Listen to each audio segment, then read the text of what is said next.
बातें करते हम खेतों की और उसके रखवाली की, बाग बगीचा फल फूलों और फसलों की हरियाली की।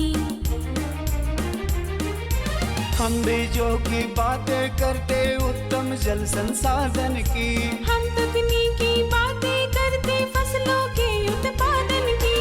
हर किसान का सपना सच हो जीवन सुखद बनाने को, गाँव-गाँव के हर आंगन का प्यारा सा ये दर्शन।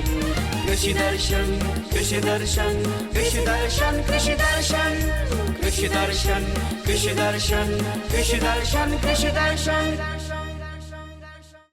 समय का पहिया घूमता जाएगा, कभी खुशी तो कभी गम आएगा।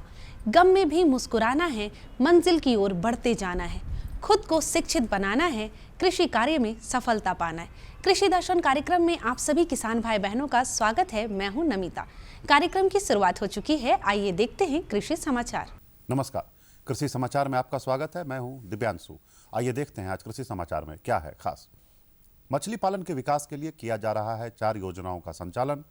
कीट मुक्त और उच्च गुणवत्ता वाली बेमौसमी सब्जियों की खेती के लिए अनुदान की सुविधा है उपलब्ध और भिंडी के बेहतर उत्पादन के लिए लगाएं उन्नत प्रभेद सोनल। अब समाचार विस्तार से। राज्य में मछली पालन के विकास के लिए 4 योजनाओं का संचालन किया जा रहा है। इसमें निजी तालाब में मोबाइल बेस्ड IoT उपकरण देना, जलाशय स्तरीय मछुआरों के लिए पहचान पत्र बनाना, निजी तालाब में मछली सह बत्तख पालन और पोर्टेबल हैचरी, शेल्टर हाउस सह स्टोर रूम एवं जल आपूर्ति के लिए पंप सेट और पाइप उपलब्ध कराना है। इसमें सभी योजनाओं में अनुदान की सुविधा है। इन योजनाओं से लाभ लेने के लिए जिला मत्स्य कार्यालय से संपर्क कर सकते हैं। राज्य में उद्यान विकास योजना चलाई जा रही है। इस योजना के अंतर्गत झारखंड के किसान कीट रहित उच्च गुणवत्ता युक्त बेमौसमी एक्जोटिक सब्जी उत्पादन इकाई की स्थापना कर सकते हैं। इसकी कुल योजना लागत 3 लाख रुपए प्रति इकाई है। इसमें सरकार की ओर से किसानों को 75% यानी 2,25,000 रुपए अनुदान देने का प्रावधान है। राज्य के किसान इस योजना से लाभ लेने के लिए जिला उद्यान कार्यालय से संपर्क कर सकते हैं। पशुपालक भाई, आप यदि बत्तख पालन कर रहे हैं तो ठंड के मौसम में उन्हें सूखा आहार देने से परहेज करें। उन्हें जो भी चारा दें पानी के साथ मिला कर दें। सूखा चारा देने से उन्हें गला घूंटने और सांस रुकने की समस्या हो सकती है। आमतौर पर हम ये सोचते हैं कि अभी ठंड के मौसम में बत्तखों को गीला चारा देंगे तो ठंड के प्रकोप से बत्तख बीमार पड़ सकते हैं, जबकि पशु विशेषज्ञों का मानना है कि गीला चारा बत्तखों के लिए फायदेमंद है। इसलिए इस मौसम में चारा दें तो पानी के साथ मिला कर दें। इससे उन्हें खाने में सहूलियत होगी और चॉकिंग की समस्या नहीं होगी। इसमें बत्तख को गीला खाना देने पर तापमान पर बहुत ज़्यादा प्रभाव नहीं पड़ता है। बत्तखों में जो खाना दे रहे हैं निश्चित तौर पे उनको पानी के साथ मिला के ही देते रहें। ऐसा नहीं कि अभी ठंडी के मौसम चल रहा है तो आप सूखा दें, तो सूखा देने की स्थिति में आपके बत्तखों में जो डाइजेस्टिव या ट्रैक की चॉकिंग की प्रॉब्लम्स हो सकती है। तो किसान भाई ये विशेष ध्यान रखें, बत्तख में भी जहाँ चारा दें तो उसको गीला करके ही दें। किसान भाई फरवरी से मार्च तक ग्रीष्मकालीन भिंडी की बुआई कर सकते हैं। भिंडी के बेहतर उत्पादन के लिए सामान्य प्रभेदों में परभनी क्रांति, पूसा A4 या अर्का अनामिका लगाएं, जबकि संकर प्रभेदों में सोनल या सारिका लगा सकते हैं। भिंडी के सामान्य प्रभेद की बुआई में 8 से 10 किलोग्राम बीज प्रति हेक्टेयर की दर से लगाएं, जबकि संकर प्रभेद की बुआई में 2.25 से 3.5 किलोग्राम बीज प्रति हेक्टेयर की दर से लगाएं। सामान्य और संकर दोनों प्रभेदों की बुआई में कतारों के बीच 50 सेंटीमीटर और पौधों के बीच 25 सेंटीमीटर की दूरी रखें। भिंडी के सामान्य प्रभेदों में परभनी क्रांति, पूसा A4 और अर्का अनामिका की उत्पादन क्षमता औसतन 150 से 200 क्विंटल प्रति हेक्टेयर है, जबकि संकर प्रभेदों में सोनल और सारिका की उत्पादन क्षमता औसतन 250 क्विंटल प्रति हेक्टेयर है। राज्य के जो किसान वनोत्पाद के रूप में लाह की खेती करते हैं वे टहनियों से लाह छुड़ाने के लिए कृषि उपकरण लेक सेलर का इस्तेमाल कर सकते हैं। इसकी कार्यक्षमता 50 किलोग्राम प्रतिदिन है। आज हम जानेंगे बैगन फसल में लगने वाले माहो, माइट और फलछेदक कीटों के रोकथाम के उपाय के बारे में। बैगन फसल में पत्तियों से रस चूसने वाले कीट माहो और माइट के रोकथाम के लिए नीम निर्मित दवा 5% 2 से 3 बार फसल पर छिड़काव करें। इससे फलछेदक कीट भी नहीं लगेंगे। फलछेदक कीटों के रोकथाम के लिए 2% नीम के तेल से बने घोल का भी छिड़काव कर सकते हैं। यदि पत्तियों से रस चूसने वाले कीटों का प्रकोप ज्यादा हो तो इमिडाक्लोप्रिड दवा 150 मिलीलीटर प्रति हेक्टेयर की दर से छिड़काव करें। और अब एक नजर राज्य के 5 प्रमुख शहरों के मौसम के मिजाज पर। आज राज्य के 5 प्रमुख नगरों के अधिकतम और न्यूनतम तापमान कुछ इस प्रकार दर्ज किए गए। रांची का अधिकतम तापमान 22 डिग्री सेल्सियस, न्यूनतम 10 डिग्री सेल्सियस। जमशेदपुर का अधिकतम तापमान 25 डिग्री सेल्सियस, न्यूनतम 14 डिग्री सेल्सियस, मेदिनीनगर का अधिकतम तापमान 24 डिग्री सेल्सियस और न्यूनतम 10 डिग्री सेल्सियस, देवघर का अधिकतम तापमान 26 डिग्री सेल्सियस और न्यूनतम 13 डिग्री सेल्सियस,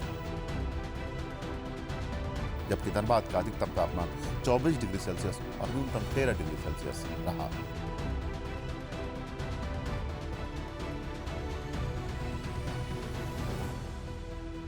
कृषि समाचार में आज इतना ही। अगले दिन अगले अंक में फिर मुलाकात होगी कुछ ताजा तरीन खबरों के साथ। तब तक के लिए दीजिए इजाजत। नमस्कार, जोहार। आज हम बातें करेंगे गर्मा भिंडी की वैज्ञानिक खेती व उसके उन्नत प्रभेद का। तो जो भी किसान भाई बहन भिंडी की खेती करना चाह रहे हैं उन्हें अभी से ही तैयारियां शुरू कर देनी है। और जो सबसे महत्वपूर्ण है प्रभेद का चुनाव, उसके बारे में जानना है कि हमें प्रभेद के चुनाव में किन किन बातों पर ध्यान देना है।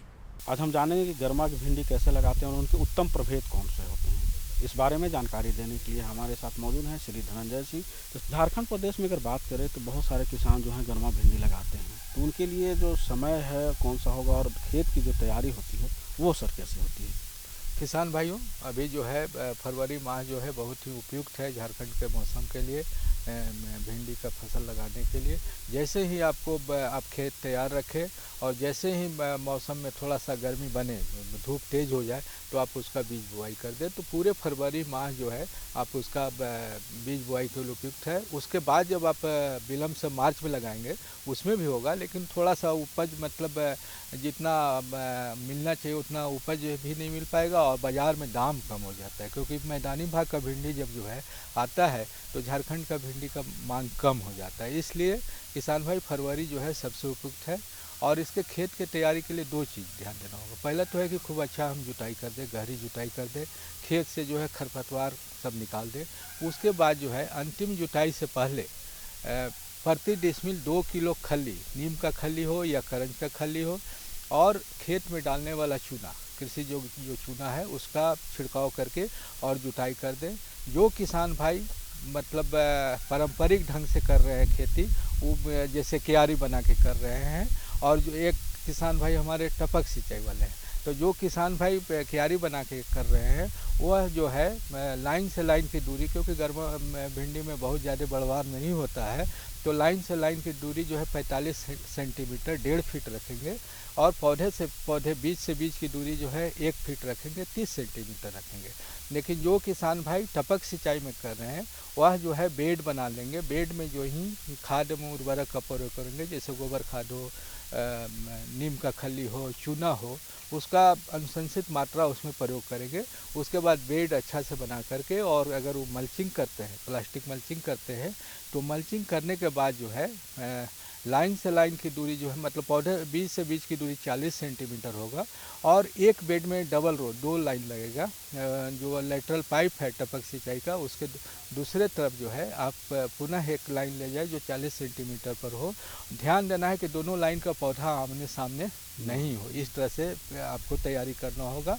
और उसके बाद जो है रासायनिक खाद की जहाँ बात है, तो आप रासायनिक खाद का अगर आप अपने खेत का मिट्टी जाँच करवाए हैं तो उसमें अनुशंसा किया गया होगा कि आपके खेत में कितना डालना चाहिए। लेकिन जो किसान भाई अगर किसी कारणवश नहीं करवा पाए हैं, तो आप जो है रासायनिक खाद जो है DAP जो है 750 ग्राम प्रति डिसमिल, पोटास जो है 500 ग्राम प्रति डिसमिल, और यूरिया जो है 1 kg प्रति डिसमिल, उसको यूरिया को 3 से 4 भाग में बांट करके पूरे फसल के दौरान जो है आप प्रयोग करें, चाहे टपक सिंचाई के द्वारा करें या पारंपरिक खेती में जो है आपको जड़ के पास उसको डाल करके मिला करके। लेकिन जो अहम भाग होता है किसी कृषि का तो प्रभेद का होता है। तो गर्मा भिंडी की अगर बात करते हैं तो कौन सा प्रभेद झारखंड के परिप्रेक्ष्य में उत्तम है? किसान भाइयों, अगर हम देसी किस्म की बात करें तो बहुत ज़्यादा हमारे देसी किस्म अब बाज़ार में उपलब्ध है। ऐसे अर्का नाम का जो है भारतीय बागवानी अनुसंधान संस्थान बेंगलोर की किस्म थी, जो रोगरोधी थी वायरस के अगेंस्ट, उसका अगर बीज मिले तो आप लगा सकते हैं। परभनी क्रांति है, उसको लगा सकते हैं। लेकिन ज़्यादातर किसान भाई अभी के समय में हम देख रहे हैं कि ज़्यादातर संकर किस्में जो है निजी कंपनी का जो है उसका किसान भाई प्रयोग कर रहे हैं और अच्छा उपज मिल रहा है। जैसे कि माहिको का हाइब्रिड नंबर 10 है, आप सिंजेंटा का HOK 597 है। इसी तरह से आपको नन्हेम्स का तुलसी है, सारिका है। तो इस तरह से और भी जो है VNR सीड्स का है या वेलकम का है, जो नंबर से आता है और जो गर्मी के दिनों में बहुत ही उपयुक्त है झारखंड के मौसम में। सिर्फ आपको किस्म का चुनाव करते समय ध्यान देना है कि उस तरह का किस्म का चुनाव करें जिसका फल का मोटाई बहुत ज़्यादा नहीं हो। क्योंकि होता क्या है कि गर्मी में ऐसे भी भिंडी का जब भी आप कंज्यूमर का प्रेफरेंस देखेंगे तो कंज्यूमर जो है, ग्राहक जो है पतला भिंडी को और छोटा भिंडी को लाइक करता है। उसका आपको बाज़ार में दाम ज़्यादा मिलेगा। हो सकता है आपका उपज कम हो लेकिन उत्पादन कम होगा, लेकिन बाज़ार में दाम ज़्यादा मिलेगा, मांग उसका ज़्यादा होगा। और जो भिंडी मोटा है उसका उत्पादन ज़्यादा होगा लेकिन उसका मांग कम होता है और दाम भी कम मिलता है। इसलिए आप जब भी किस्म का चुनाव करें तो उस तरह के किस्मों का चुनाव करना चाहिए। चलते चलते हम आपसे यह भी जानना चाहेंगे कि जो लोग गर्मा भिंडी लगा रहे हैं उनके लिए सिंचाई की क्या व्यवस्था होनी चाहिए और कितने कितने अंतराल पर देंगे? किसान भाइयों, जब भी भिंडी लगावे तो हमारा सुझाव रहेगा कि जो टपक सिंचाई है लगाए हुए हैं वह तो मल्चिंग का प्रयोग करें। अगर आप प्लास्टिक मल्चिंग का प्रयोग नहीं करते हैं तो घास या पुआल का भी जो घास हो, पत्ती हो, उसको जो है आप उसमें ढक करके कर सकते हैं। जो किसान भाई पारंपरिक ढंग से क्यारी में भी कर रहे हैं तो क्यारी में भी इस तरह से मेड़ बना लें जिससे कि दो मेड़ के बीच में हमारा पानी भरे और बीच वाला भाग में जो है जहाँ पर हम बीज का बुआई कर रहे हैं तो उसको जो है आप पत्ती, सूखा हुआ पत्ती से, सूखा हुआ घास से, सूखा हुआ पुआल से अगर आप ढक देंगे तो उससे क्या होगा कि जो भी आप पानी दे रहे हैं तो नमी बना हुआ रहेगा। क्योंकि गर्मी के दिन में क्या है कि नमी बना करके रखना है। आपको 2 से 3 दिन के अंतराल पर जो है आपको पारंपरिक ढंग खेती जो करे क्यारी बना करके खेल रहे हैं उसमें आपको पानी सिंचाई करना होगा। जो किसान भाई टपक सिंचाई से कर रहे हैं उनको प्रतिदिन जो है कम से कम 1 घंटा जो है टपक सिंचाई प्रणाली को आपको चलाना होगा जिससे खेत में जो है नमी बना रहे। किसान भाइयों, एक तो कि आप जब भी कोई भी सब्जी का खेती करें और भिंडी का जब बात कर रहे हैं तो हमारा जैविक खाद का प्रयोग ज़्यादा हो, नीम का खली का प्रयोग ज़्यादा हो। उसके साथ साथ जो है आप जब बीज बुआई कर रहे हैं तो बीज बुआई करते समय जो है आप रासायनिक विधि से कर रहे हैं तो रासायनिक दवा जो वेस्टिन का जो है बीज से उपचार करके कर ले। अगर आप जैविक से कर रहे हैं तो ट्राइकोडर्मा को मिला करके आप उसका बीज बुआई करें। साथ साथ जो है अपने खेत में जो है जैसे ही आप बीज बुआई कर दिए हैं और अंकुरन आना शुरू हो गया है तो आप कीट से बचाव के लिए जो है क्रॉप गार्ड करके एक बाज़ार में आ रहा है प्लास्टिक जो पीला रंग का और नीला रंग का, उसमें जो है ½ लीटर का जेल आता है। उस जेल का 50 प्लास्टिक अगर प्रति एकड़ आप अपने खेत में लगा देते हैं 1 से 1.5 फीट के ऊंचाई पर तो उससे क्या होगा कि जैसे ही पौधा अंकुरन आएगा और कीट का प्रकोप होगा तो कीट जो है वयस्क कीट जो है वो पीले रंग का और नीले रंग के प्लास्टिक पर जाकर के चिपक जाएगा, फंस जाएगा। तो उससे आपको जो है दवा का प्रयोग कम करना होगा और मतलब कीट का प्रकोप भी और बहुत सा बीमारी का प्रकोप भी आपके पौधा में कम होगा। तो किसान भाइयों, आपने देखा कि हमारे विशेषज्ञ ने गर्मा भिंडी के बारे में कितनी अच्छी जानकारी दी कि समय कौन सा होगा, उर्वरक कैसे डालें और बीज का सिलेक्शन कैसे करें। इस बारे में जानकारी देने के लिए आपको बहुत बहुत धन्यवाद सर। किसान भाइयों नमस्कार। तो बिना देर के आइए इसके बारे में जानते हैं। जोहार, नमस्कार। कृषि दर्शन के इस अंक में आप सभी किसान भाई बहनों का बहुत बहुत स्वागत है। आज हमारे साथ है डॉक्टर परवेज़ आलम जिनसे हम बात करेंगे श्रीविधि तकनीक के बारे में कि श्रीविधि तकनीक से धान की बुआई कैसे करें। तो डॉक्टर साहब, सबसे पहले आप हमारे किसान भाइयों को बताइए कि आखिर ये SRI विधि है क्या? SRI विधि या इसको हिंदी में श्री विधि भी बोलते हैं। ये धान उत्पादन की ऐसी तकनीक है जिसमें बहुत कम लागत में और बहुत ज़्यादा पैदावार किसान भाई ले सकते हैं, है ना। जैसे अभी तक जो आप परंपरागत ढंग से जो आप खेती कर रहे थे यानी रोपा विधि से कर रहे थे या फिर आप टाण ज़मीन में डायरेक्ट सीडेड पैडी लगाते थे, मतलब छिटवा धान जिसको बोलते हैं, तो छिटवा धान हो गया या जो रोपा वाला जो धान हो गया, उसमें जो लागत आती है उससे बहुत कम लागत में SRI विधि में किसान खेती कर सकते हैं और इनकी पैदावार जो है हमको लगता है कि रोपा से कम दुगनी मिलनी चाहिए इनको। श्री विधि का कुछ सिद्धांत है ना। मैं आपको संक्षेप में वो सिद्धांत बताना चाहता हूँ किसान भाइयों के लिए ताकि हमारे किसान भाई अच्छी तरह से समझ लें कि श्री विधि है क्या। इसका पहला सिद्धांत है कि बिचड़े की आयु, जो रोपा के लिए बिचड़ा लगाते हैं, उसकी आयु 14 दिन से ज़्यादा ना हो। बात समझे, पहला सिद्धांत। यानी जो बिछड़ा आप तैयार करेंगे उसकी आयु 14 दिन से बिल्कुल ज़्यादा ना हो। पहला सिद्धांत हुआ।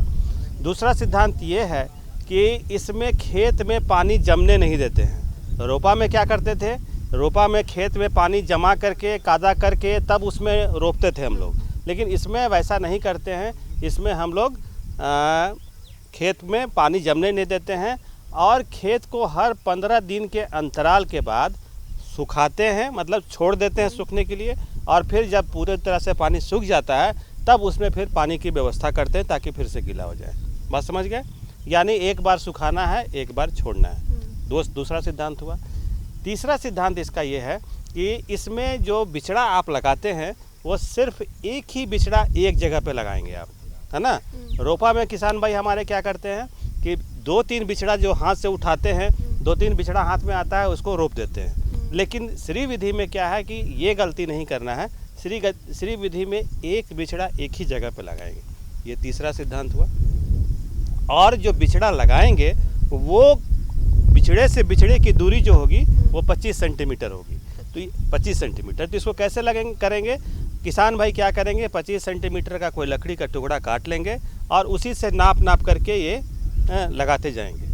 तो क्या होगा, पौधों से पौधों के बीच की दूरी 25 सेंटीमीटर बन जाएगी और लाइन जो लाइन बनेगा वो लाइन 25 सेंटीमीटर पे होगा, है ना।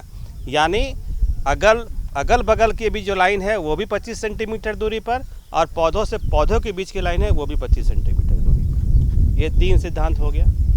चौथा जो सबसे प्रमुख सिद्धांत है इसका कि इसमें कोनो वीडर का हम प्रयोग करेंगे। अब आप पूछेंगे कोनो वीडर क्या है। कोनो वीडर एक बहुत ही सस्ता कृषि यंत्र है जो कि मुश्किल से 1800 या 2000 रुपये में ये उपलब्ध है।